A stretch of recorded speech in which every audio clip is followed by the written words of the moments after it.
Our next speaker of the morning, if it's still the morning, okay, is Loyd Auerbach. He is the director of the Office of Paranormal Investigations, adjunct professor in interdisciplinary consciousness studies at JFK University, president of the Psychic Entertainers Association, a consulting editor for Fate magazine, and vice president of the California Society for Psychical Study.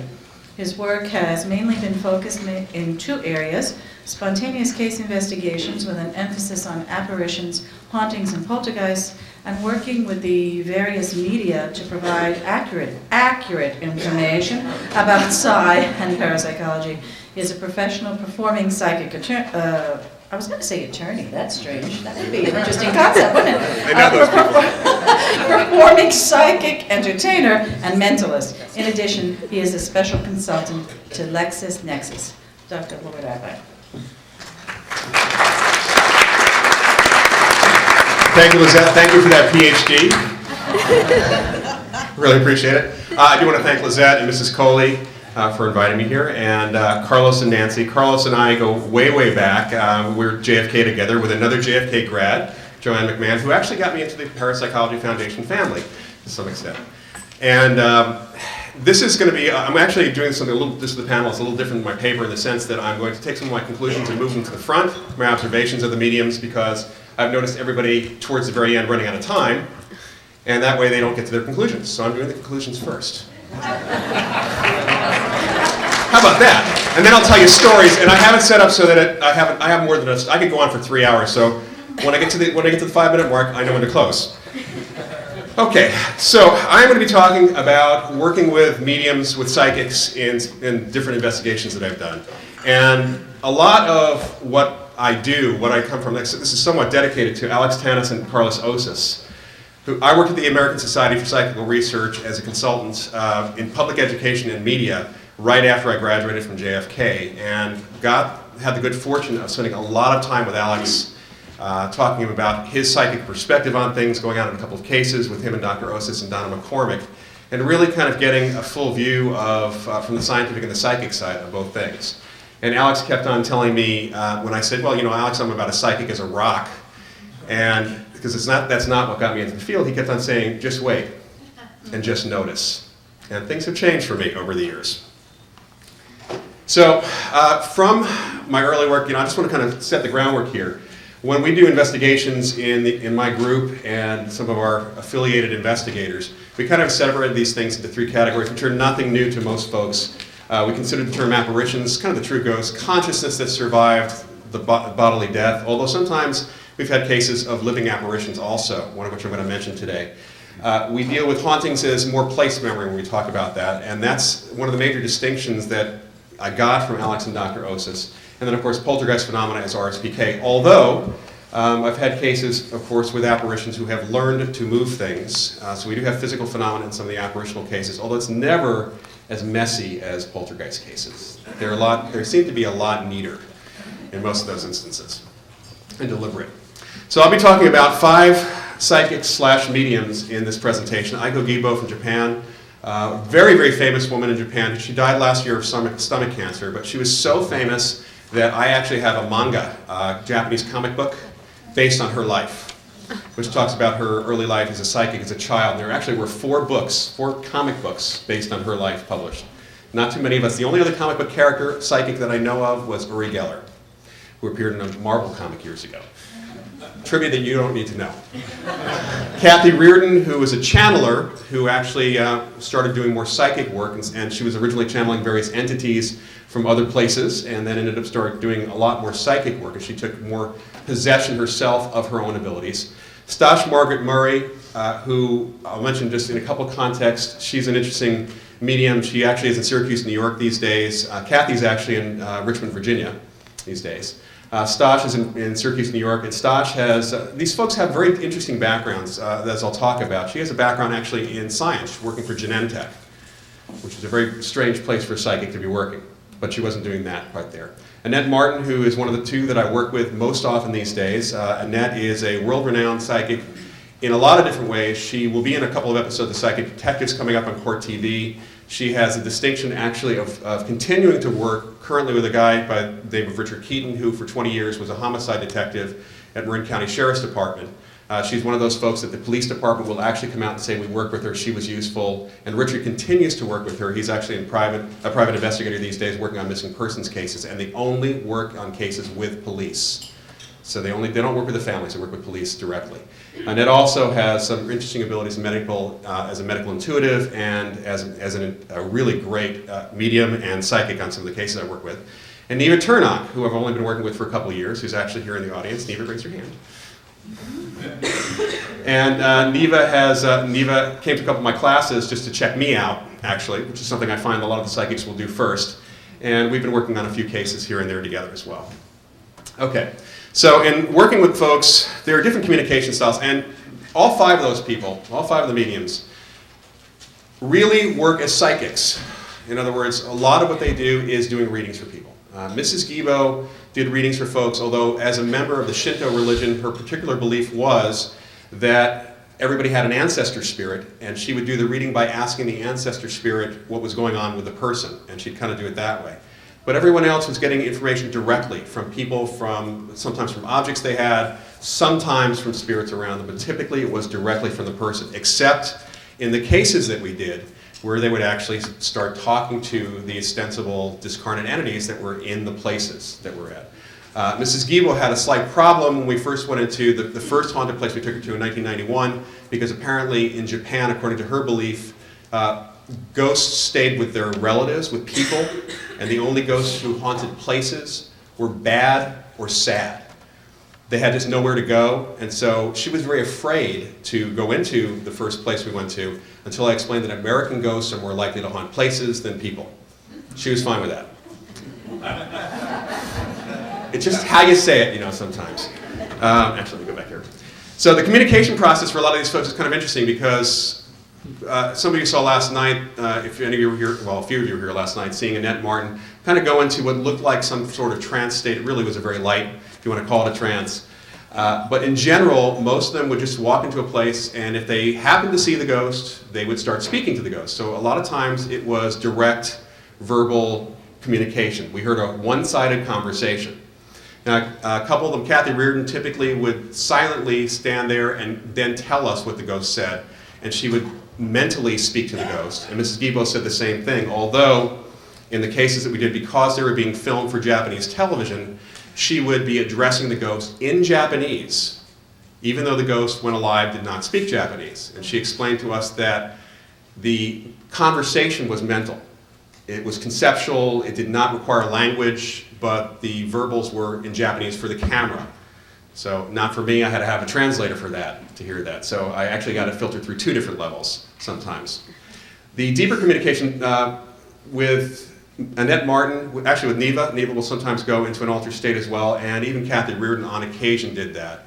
But with Stosh, as you'll see pictures of all these folks, Stosh had a kind of an interesting style, and still does, that when she would talk to spirit, most of the folks would look right where they think the spirit is standing.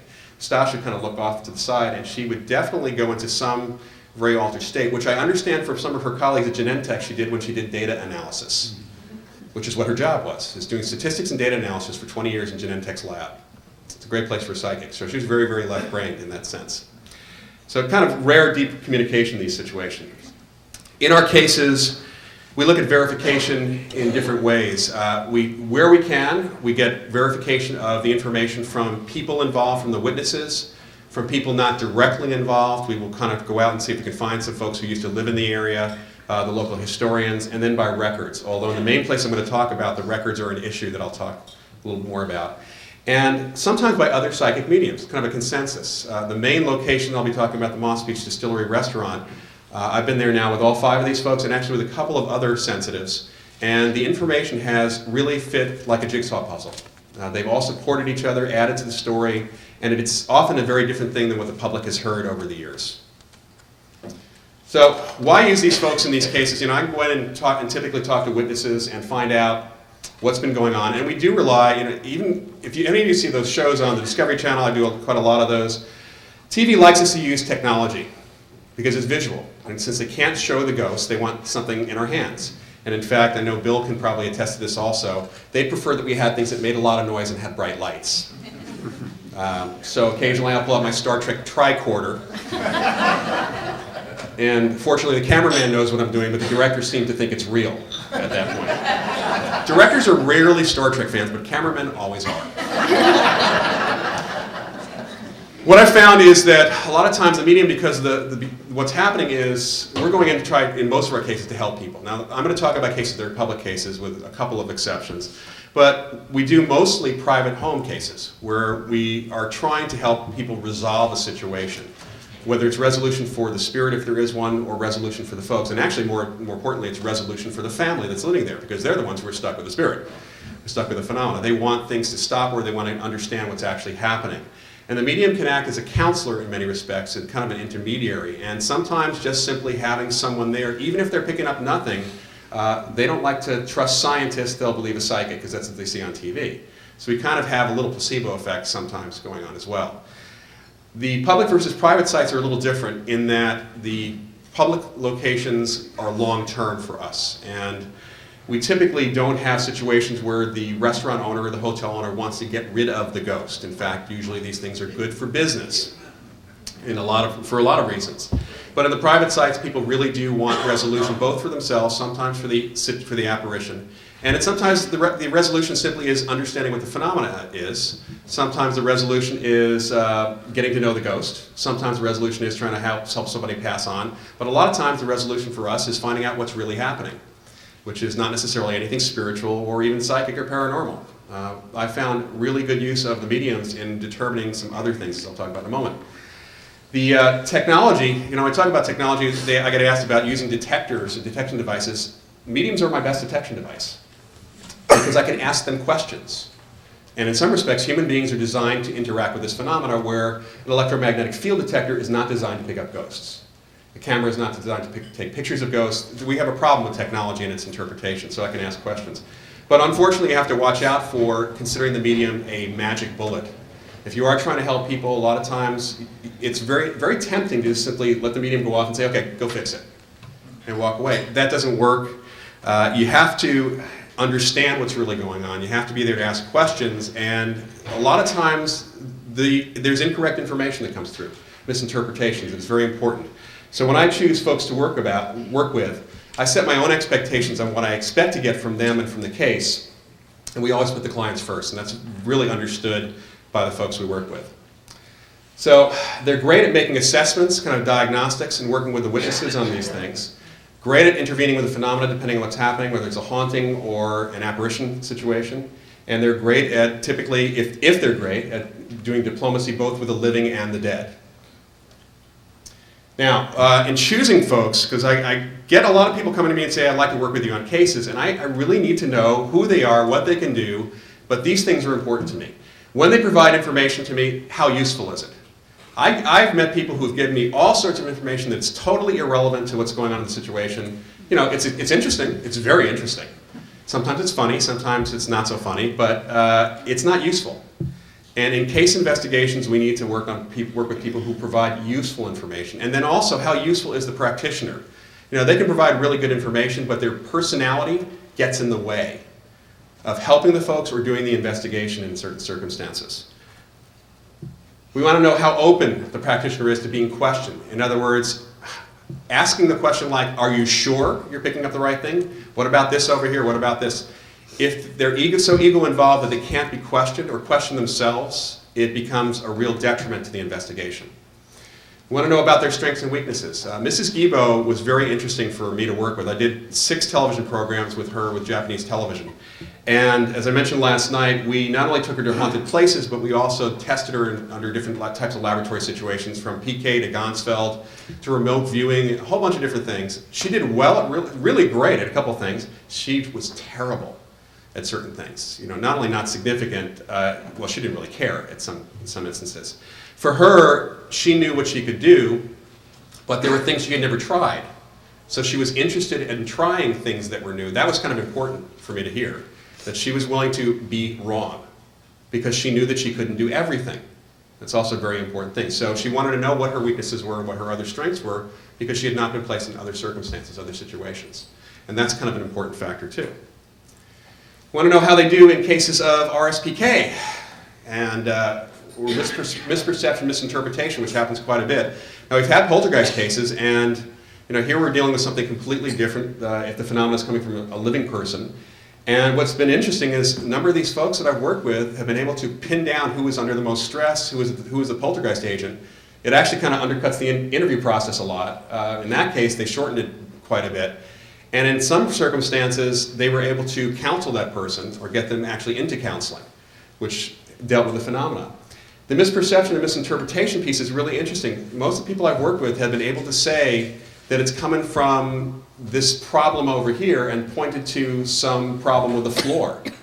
In other words, they have used their abilities not to talk to spirits, but to judge the physical environment and consider things that might be misinterpreted by people. And then I had one great case where Annette just kind of walked up to this one kid who was a ostensible poltergeist case, so they claimed there was a ghost that the kid was seeing, and just pulled him aside, and 5 minutes later the kid comes out and confesses he was faking the whole thing. So she picked that up immediately. So it's important for them to not judge a case just from the beginning. So, the best psychic mediums are confident without being egotistical. All right, so they're very confident in their abilities. They display a good sense of humor, especially when it comes to themselves. And of course, if they have that good sense of humor, they can be egotistical. That's okay. My wife likes to say that if my head gets any bigger, she's going to have to move out of the house. They display good people skills, also a very important thing. And they are able to consider whether a situation is consciousness, place memory, meaning information in the environment, neither, maybe RSPK, maybe fraud. So in other words, they're willing to look at their interpretation and consider what might be different. All right, so real quick, this is a case that I had, one of my earlier cases that had nothing to do with the 5 mediums, but I wanted to kind of quickly tell you this story because it illustrates the difference in things. This was a burned out nightclub and restaurant in Stinson Beach, California, Marin County. And it had been empty for a number of years and was considered haunted. Now, interestingly enough, no one had ever had an experience there, but it was a spooky old joint that people said was haunted. It was boarded up, the whole thing. And local TV, KGO television, asked for me to go out to this haunted place for Halloween, of course, with a couple of psychics and check the place out. The person I brought with me was a woman named Dr. Beth Hedva, who is currently a clinical psychologist. She's actually one of the few psychics I know who went on to get a PhD in psychology and shifted her work over to psychology rather than the psychic work. They brought another psychic who shall remain nameless, and who they had found through one of the folks on staff who had had a great reading with this woman. We got there, we got to play Indiana Jones and break the boards. The owner gave us permission to knock down the door with axes. It was kind of cool, actually. I never got a chance to do that before. And we go in this place, and it was truly burned out. There was a so-called mysterious fire that killed the caretaker. That's what we were told, and that's what the story was in the local area. So this other psychic walks in, she does, ooh, ooh, and she starts seeing people, dancing. She starts describing ghosts, all these spirits dancing around. She's hearing music, she's describing their clothing. And of course the cameras now have glommed directly onto her. Now I got to tell you, this is in the mid-'80s. She's describing, the fire happened in the late '70s. She was describing disco. Think about that. How many of those people in their 20s would have been dead at that point? And why would ghosts be wearing polyester? Important questions. So we're walking around, and this other psychic is getting the cameras and talking about all these figures she's seeing and talking to, and every bit of what she's saying is, if you knew anything about that era, you could describe that yourself with pretty good emotion. Beth Hedva just walks over to me and she says, "She's crazy." She said the fire, she just stands there for a second. She said, "There's no spirits here. The fire," and she starts getting, the fire was started in the caretaker's area. He had a guy who lived on property. He was a drug dealer, she says. She said, he died, I don't think he died from the fire, I think he died from a blow to the back of the head. Some bad deal gone bad. So we walk out, we wait for them to deal with the other psychic. There's a crowd outside. This is at night. We had spotlights on the place. So the crowd from the neighborhood comes up, and a guy who was a sheriff's deputy, who was off duty, walks up and wants to know whether we had permission in the whole bit. And we start talking to him. Beth and I start talking to him, and it turns out that the caretaker was a drug dealer, He was hit on the back of the head. Died. They did an autopsy. What was left of him? He died from blunt trauma. The fire was started there, they think, by the folks he was dealing with. So, and no one had ever had an experience with a ghost there. So we have to kind of look at interpretations. And when I tried talking to the other psychic just initially, are you sure that these are really ghosts? Because I don't think any of these people, she was absolutely, positively, 100% certain. And that's a problem. So the main setting for the folks I'm going to talk about is the Moss Beach Distillery Restaurant. It's about a half hour south of San Francisco. It has one of the best views of the Pacific. You'll find one of the best sunsets. It's got great food, a little expensive. But I usually eat there for free, so I don't really care. You got to become friends of the owners of these places. It really has an interesting history. It was built and opened in 1927 as a speakeasy during Prohibition. A guy named Frank Torres ran it as the main location for people to get illegal alcohol during Prohibition on the California coast, northern California coast. However, he had great relationships with the governor of California, the mayor of San Francisco and Oakland, celebrities up and down the coast. He was never bothered by law enforcement directly. Now, on the beach below, let me go back here. On the beach below, the smugglers would bring in the booze, and we think, according to some of the psychics, and then something we found recently from one of the local residents who's about to croak at this point, that there was a cave that the smugglers had booze around, kind of around the cove. We're going to try and get permission from the county to go around there and see if we can find some barrels of old rum or whiskey. The owner wants to see if he can sell that on eBay.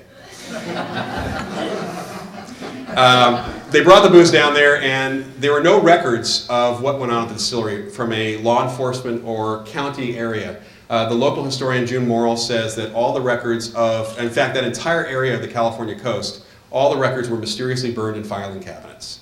Now, this was run by essentially folks who were bootleggers. And there were no records of births or deaths or anything right around that area from the period of Prohibition. So trying to verify the next thing I'm going to tell you is next to impossible, not even in newspaper accounts.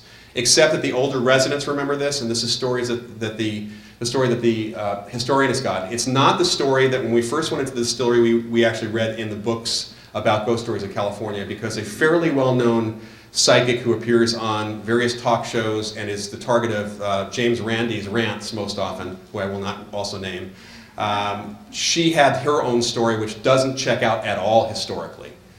So we kind of ignored her story and see what we could actually get. So the story goes, and this is from a History Channel piece, that a young woman left her husband, came from the Midwest, left her husband in San Francisco because he beat her, and moved down to Half Moon Bay area, which is just south of the Moss Beach Distillery. When at that point it was called Frank's Place. And she started working at the hotel, which was actually in the parking lot next to the place. It was for folks who got a little too drunk to drive home at that point, and it also had a part of the hotel, by the way, where you'd rent rooms by the hour, if you know what I mean. That's a common thread, by the way, in haunted restaurants for some reason. That for some reason, every place that I've been to, and a lot of my colleagues have been to, either at one point were a bordello or were right next to one. And I'll just leave that hanging in the air for now. We have no idea what that means. But anyway, this woman liked to dress in bright blue clothing. People remembered calling her the Blue Lady when she was alive. And one night, she and her boyfriend, she actually became enthralled with and started dating Charlie, or Chaz as she liked to call him, the piano player. And they had an affair, and one night her husband showed up and tracked her down, and he was ejected by the bouncers. Later that night, she and Chaz were down on the beach below, having a little lover's tryst. And what we do know from the stories from the residents and from the mediums is that she was found dead, she had a knife in her back, he was knocked out unconscious, and nobody ever saw the husband again. So he might be out there swimming with the fishes. Within a week, according to the local residents, people were seeing this woman in a blue dress on the beach, and then coming up from the beach, and eventually in the restaurant and the hotel. The hotel burned down in 1956. It's now a parking lot, and she has been continually seen since that time in the restaurant. And actually, a couple of years ago, I met a guy who was, at age 12, had an encounter with this ghost, as did his parents at the same time. They actually got to know the owner. A lot of activity happens around the bar area. It happens in the different areas of the restaurant. There's a new room in the restaurant, relatively new room. It happens there. This restaurant has been reconstructed totally from the ground up in 1997 because of earthquake regulations in California. Because it was a historic landmark with a couple of minor exceptions in the office area downstairs, you could not tell that this was torn apart literally to its skeleton and put back together. It looks exactly the same with just some fresh paint on it. So it's kind of an interesting place. So in bringing Aiko Gibo there in 1991, we had a whole group of us, and as we walked in after dinner, because we had to wait till the place cleared out, we found almost right away that she starts talking to this woman. She starts seeing this woman in blue. Now, she might have gotten some details. We had not filled in the TV crew about this place, but it's possible that one of them actually had found this book on Ghosts of California, but had they found that book, they would have gotten a completely different story because it came from this other psychic. And she starts telling us about the murder of this woman and describing things first in English and then eventually, as they got on camera, in Japanese. And the story was essentially what I just told you. Now, she also got the name Elizabeth, the name Claire, and the name Kate. And we didn't know, I asked her, is this, who are these people? And she kept on saying it's the same person, it's the same person. As we later learned, that was the case, in fact. Mrs. Gibo, later that evening, after we had a lengthy session in one of the dining halls where she was sitting down talking in Japanese and having a mental conversation and showing the ghost Cosmo and a couple other fashion magazines, which had an effect about a year later when the ghost started showing up in black and other colored outfits rather than the blue dress she'd been wearing for 70 years. Well, actually 60 years at that point. You can interact in very interesting ways. Mrs. Gibo started saying, she's going to do something for us now. There was an unfinished dining room, and there was a push bar door, pretty much like we have back there, but there was no handle on the other side, just a lock on the outside. And she said she's walking over to the door, and the door's going to open. And lo and behold, the door opened. So we sent a couple people outside, and I asked Mrs. Gibo to ask her to do it again, and the blue lady apparently did it 4 more times. The folks who were outside came in laughing, saying, it's such like the movies, the door opened by itself. So it was a pretty interesting experience, and there have been a lot of physical effects that have been witnessed, some of which have been videotaped. They're not terribly impressive. When you see a lamp swinging, it's not that impressive. But when you're there and you see it start swinging and then stop swinging, it's pretty impressive. So she kind of plays her a lot. She is most active in the morning and late at night, and apparently, according to many of the mediums, it's because she's bored at that point. When there's a lot of people around, she's pretty happy. Kathy Reardon I met actually on a TV show, shooting a TV show for a local CBS affiliate, where they had a panel of channels. And she, at that point, was channeling a woman named Moira from 17th century Ireland. She was channeling a couple of aliens, one from the Pleiades and one from Andromeda. And about 2 years before that, she had been a computer salesperson who had no psychic abilities whatsoever as far as she could remember, who attended an intuition workshop and suddenly had spontaneous channeling happen to her. So I talked to Kathy afterwards. She had a great sense of humor. She kind of fit all those criteria, and she actually wanted to know if her channeled entities or her own abilities could do anything in a haunting case. So we took her on a couple of cases, one of which was kind of interesting because, as it turned out, this was an older house in Marin County that was built in the early 20th century. It was one of 2 houses built by 2 brothers from Scotland. And the family still owned the other house. The house we were investigating had sightings of a little girl's ghost and also had some bad feelings in a couple places. The garage area, a room upstairs, and one spot in the backyard. As we came to learn, Kathy walked in and got a perception that there actually was, she actually walked in and got nothing, no spirits at all. She found, without us even telling her where these locations were in the place, she found the bad spots. And started describing that she thought that the former owner was involved in some illegal activities, which we later found out from the Marin County Sheriff's Department was absolutely true, and there were even a couple suspected murders that had taken place. They found bodies nearby, but because the guy was a gun and drug dealer, they thought that they had actually happened on property. So there's some really interesting perception. And then towards the tail end of the session, Kathy starts talking to a little girl. Now, just to kind of quickly shorten this, it was interesting because at the end of the second session we had with the little girl, she said she's still alive. Turned out, and we got some pictures, Kathy and the family identified from photographs of the original family members who lived in this house, a particular little girl who turned out to be 90 years old. She had cancer, she was living with her relatives up the street. She was unconscious because of the various medications at certain times. They correlated to the times that the ghost was seen down the street. And the nurse reported that when she woke up, she would often talk about being a little girl again, playing with a new family working down the street, describing this family that was there. So that was kind of an interesting twist that we had not anticipated. At the Moss Beach Distillery, Kathy walked in and immediately started talking to the woman we now call Kate, and giving some details that have been really picked up also by Mrs. Guibo and subsequently by other psychics, but adding to the story a little bit. She's told us that Elizabeth Clare, that was the name of the woman originally. Her name was Elizabeth Clare something. She didn't get the other name. She came from the Midwest. She verified some facts or she gave us some factors that we later learned through some of these local residents. And then she said, Kate's what she wants to be called. I have no idea why. But we got some interesting information, again, that kind of connects to some of the other stories. Stosh Murray came on this case, the distillery case, apparently because she wanted to check, she offered to come along on kind of a big investigation. We're doing a 2-night investigation at the distillery, and she heard about it, and she came along with us, volunteered to come along. I thought I'd test her out, especially because of her background at Genentech. You know, what does a scientific psychic do?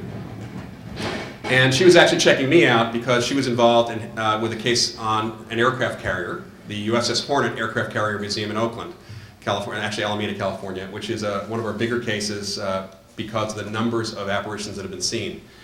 But when she walked in and just observed for a while, she was there with Annette Martin, who's the next person I'll talk about, as well as a couple of other folks who were sensitives. And it was very interesting to hear what she was getting first from the ghost. She came up to me and said, and she actually was avoiding talking to the others. So she would come up to me and say, she's over there in the corner. And she would describe what she was seeing, including the clothing that the person was wearing. I would then have Annette come up to me and say, you know, she's over here in the corner, and would start describing the clothing that she was wearing. And we had the same thing happen with the other folks there as well. So this is a very cooperative ghost. She's shown herself to locals and other people, and the clothing does change, especially since Mrs. Guibo. Annette Martin is the person, she really does connect very well with the ghost, but more on a conversational perspective. She talks directly to the ghost quite often, and she's had visits. And I got to tell you that Mrs. Guibo, after the first night, came the next day and told us that Kate had come to visit her in her hotel room in San Francisco. And Annette has had visits from Kate at her home from time to time, apparently when Kate gets bored. And at the distillery, we've had some interesting correlations with the equipment. We've used electromagnetic field detectors, which don't do anything, by the way, except by the refrigerator and every place else you'd expect, except when Annette starts talking to Kate. And we've had kind of really interesting oscillations on the equipment, on all types of equipment, including a thermal vision camera brought by the company, FLIR system that makes them, with Annette talking about what's going on. So it's kind of, we're kind of backing her up, her perceptions up, with some of the technology. And Neva, who started working with me, and actually I think the Hornet was probably the first case you came with me on, wasn't it? Yeah. Neva has kind of picked up even further, more information, and actually last September, Neva has made a closer connection with Kate, whereas Annette tends to talk mostly conversationally unless we have a sit-down session. Kate likes to try to possess Neva temporarily, and I've had some interesting conversations. This picture was taken in early September. We were there actually just to visit the place, and we were outside in the mornings before lunch. Kate started coming through Neva, and I was able to ask her a number of questions. Now, some of you last night heard Annette talking to Neva, whoops, too bad, talking to Kate. And among the things, by the way, that Kate told Annette was that the reason her name is Kate now. She doesn't like to be called Elizabeth Clare. She hated her name all along. She's dead. She can be called anything she wants. So we're respecting her wishes. She also told Annette that she missed having food, that she really missed, and she's in a restaurant. So I suggested to Kate, through Neva and through Annette, that she tried to tap into Neva's perceptions of food during lunch. And it was kind of an interesting lunch because Neva was kind of going in and out of an altered state, crying and laughing throughout the whole thing as she was tasting her food. So it was a very, very touching thing for me, and we're trying to do a little bit more along those lines with her.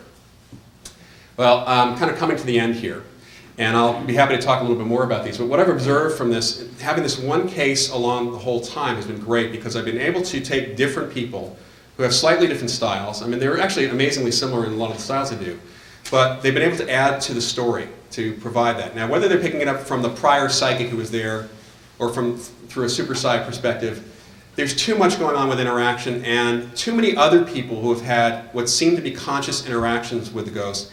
I've had my own experiences over the last couple of years with her, in fact, at this point. And it just continues to be a place because the owner is so cooperative that we can bring in whoever we want, whenever we want. He gives me the keys to the place, and then he feeds me, which is great. So let me kind of skip by. So I just want to thank you. We'll kind of skip over to my thank you slide. Thank you.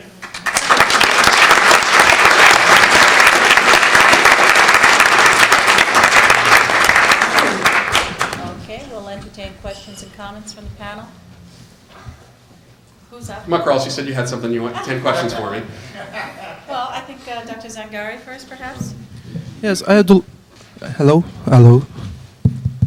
Yes, I would like to know if you have some studies with these mediums, psychological studies and personality traits or things like that.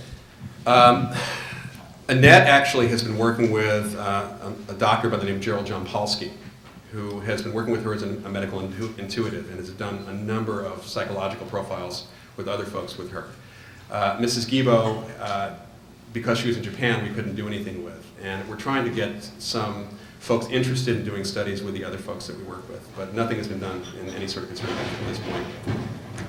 I'm kind of self-funded. So. Okay, Dr. Alvarado? You No. Okay, second question. You know, I got to tell you something. Somebody commented about how much he knows. He was like that from the moment he got to JFK University. And he would always argue with John Palmer, and then when Scott Rogo came in, it was pretty interesting to hear the two of them arguing about what specific page reference something came from. Go ahead. Gee, I don't remember. Yeah, No, I do. My question was about the measurements of the magnetic fluctuations. You have found that, other people have found it, but what's the meaning of that? What's your feeling? Well, one of the interesting things I found is that in some of the place memory cases where nothing seems to vary, there's a repeatable pattern of what people experience, that there seems to be even if we turn all the power off in the house, we have to do that a lot of times. Both on a natural tri-field meter, on a general tri-field meter, and other measurements we've used, there seems to be a static field. I mean, it's just like right there in the environment.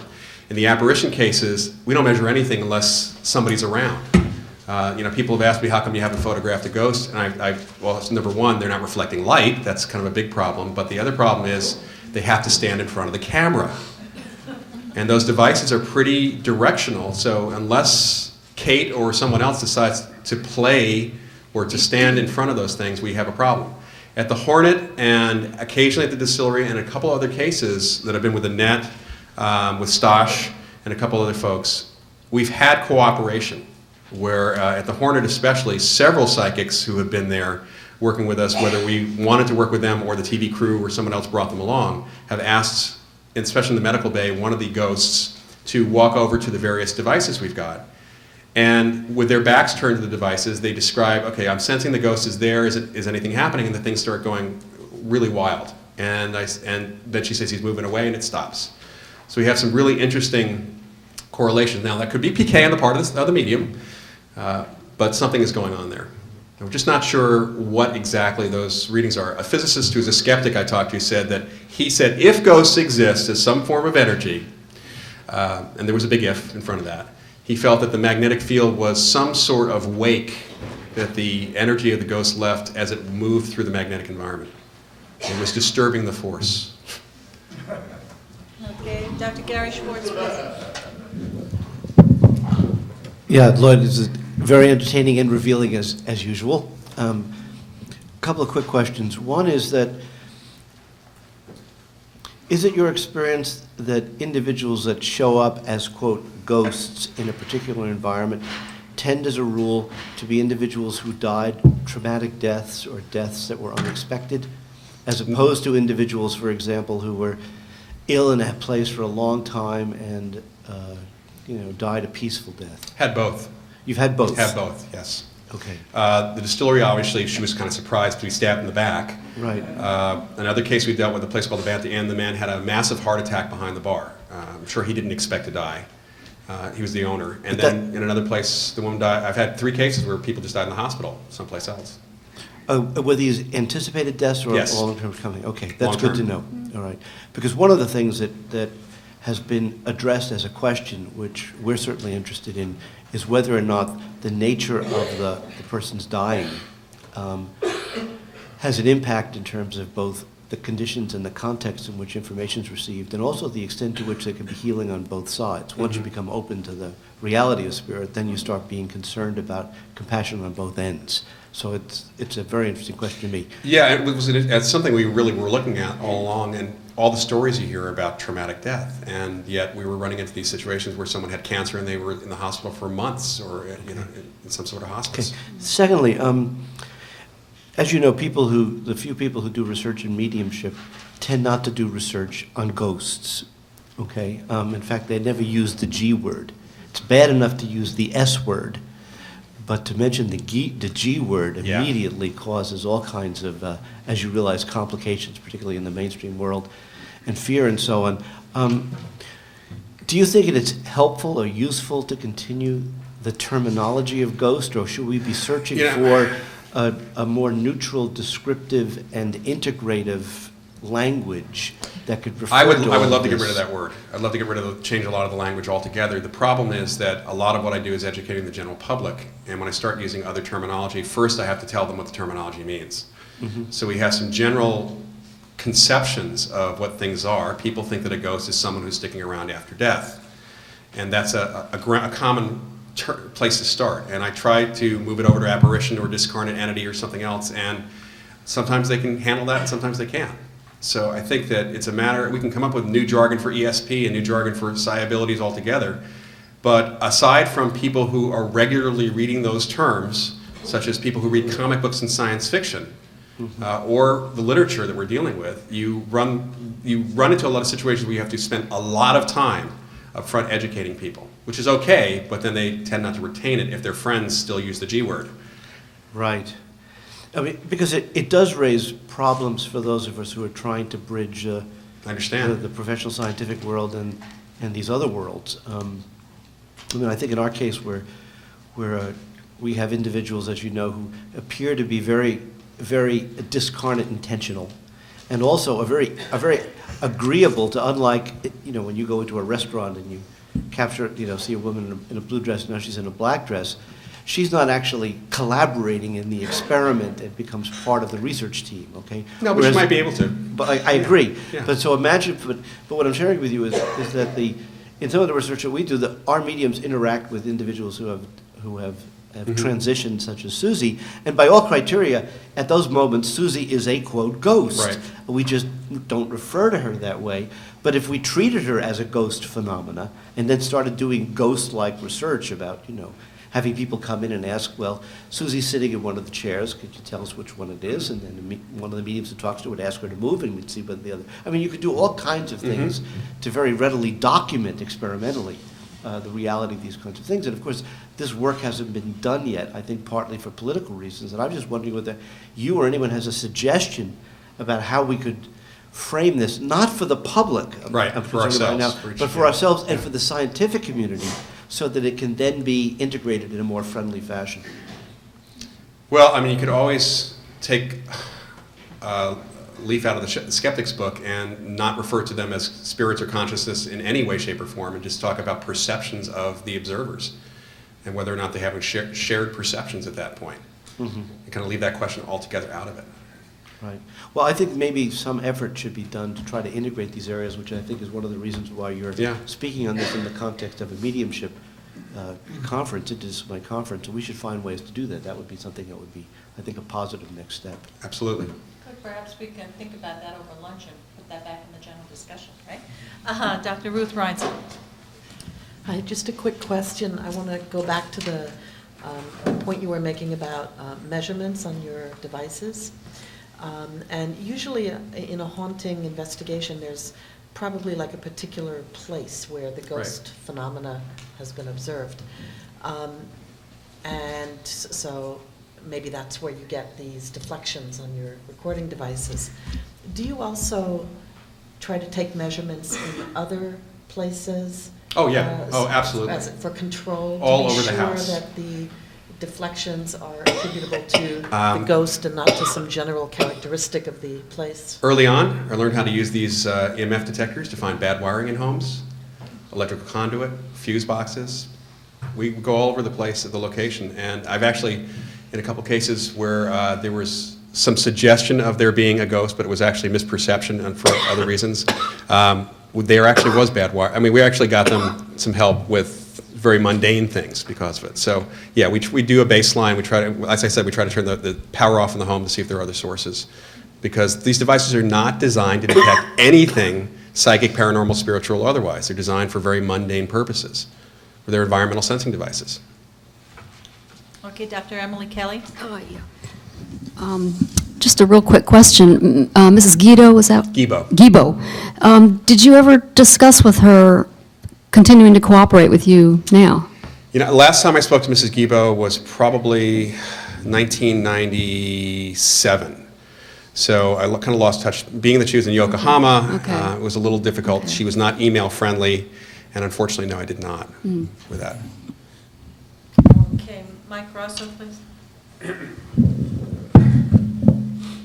I have no problem with the word ghost. I think it's just a matter of, just a quick comment on that. I think it's a matter of using, as long as you define the word, and it's not likely we're going to define the word exactly, agree, Right. you know. Anyway, when people ask me sometimes, do I believe in ghosts, my typical response is, I know there are ghosts, okay? And what I mean by that is to say that there are reports all over the world that indicate these things happen. Things go bump in the night, and frequently there's collective percipients and all kinds, sometimes magnetic and physical evidence. So my question, you see, there's no question to my mind, at any rate, after actually literally bumping into a few ghosts in haunted houses and reading and following literature all these years, there's no question in my mind that there's something there, that it's objective. But to me, the big question is it conscious? Because that's what survival is all about. I mean, we might survive. I mean, I will survive in the form of that photograph he's taking of me. But the photograph does not contain my consciousness. That's the crucial question. So what I want to ask you as a longtime explorer in this field, right, in the field, what is your gut feeling, or how do you, no, that's a premature question. My question is, what criteria do you employ, Loyd, to, at least in your own mind, to distinguish or to make the inference, if you do, make the inference to consciousness? And I want to add, before I let you answer, it's a philosophical question about consciousness in the living people. It's a classic problem in philosophy called the problem of other minds. How do I know that Hoyt here, my pal, is actually conscious? He might be some kind of a highly elaborate robot that's been programmed to respond to me in a very clever and persuasive way. Now, at a common sense level, I doubt that, but it gets difficult in dealing with some entity that you cannot interrogate and that you cannot interact with in a public environment, and you can make reasonable inferences about what's going on inside the consciousness of that particular individual. So how do you go about solving this problem? Well, Or not solving it? you actually spoke the word interaction. We really try to see whether the witnesses can interact, whether the mediums can interact. In other words, are people who we assume are conscious? You know, I walk to some people and ask them a question, they don't answer me. Sometimes I wonder if they're conscious. I know a lot of people who probably aren't, but that's a question. You're right. It's a deep philosophical question. From the perspective of the investigation, the behavior of these place memory situations, there seem to be repetitive patterns. If there's a figure there, you can walk up to them, ask them a question. If the witnesses who are seeing it get no answer or can't interact in any way, what you get interaction on the other side. Now, yes, it could be an elaborate, complex model, programmed by somebody, but it seems to be that there is very continual interaction in these situations. In a place like the Moss Beach Distillery, it continues across people and across time. Folks who we bring in who are sensitive, and other folks who are able to interact and hear stories back. And doesn't that, of course, raise questions about why would entities that have survived death, like stick around burnt-out houses or gutted apartments or whatever? They don't usually stick around burnt-out houses and gutted apartments. They go to restaurants, bars, and their homes. Restaurants, bars, or whatever. I mean... That's the question. That is absolutely a question we've had folks, the witnesses or the mediums, ask these individuals, and we've got individual answers. In one case, which was a great case we had, where we're getting a lot of vertical information from a kid who was talking to this ghost, she was one who died of cancer, in fact. She said that when she was dying in the hospital, she thought back over her life. Her family's fairly rich, had a lot of social events in the city of Livermore, didn't go to church a lot, didn't know where she'd end up. So all she wanted to do was go home. And she said, according to the boy, she remembered closing her eyes and being in the house. So it was a fear reaction, basically. For Kate, she said that she just wanted to wait for her boyfriend. It's a long time now. I don't think he's coming. In other situations, people have an investment in the place. This one place where the guy died of a heart attack, who is the bartender owner of this place, he has told people, and he practically lived there when he was alive. He's still there for the same reason, because he was so invested in the place. It's an emotional connection and investment to these locations or to people, because sometimes it's with family members. You want to say to them, get an afterlife. Okay, now, I'm sorry to say, Michael, we already have. And a lot of times the answer is, I have one. Hi there. My name is Lisette Coley, and I serve as president of Parapsychology Foundation. I want to welcome you to the Foundation's YouTube channel. There's already a wealth of information available posted, and we have plans to continue to post our classic lectures and new materials, so you don't want to miss out. So hit that bell, please subscribe, and you'll be notified. And hope you enjoy.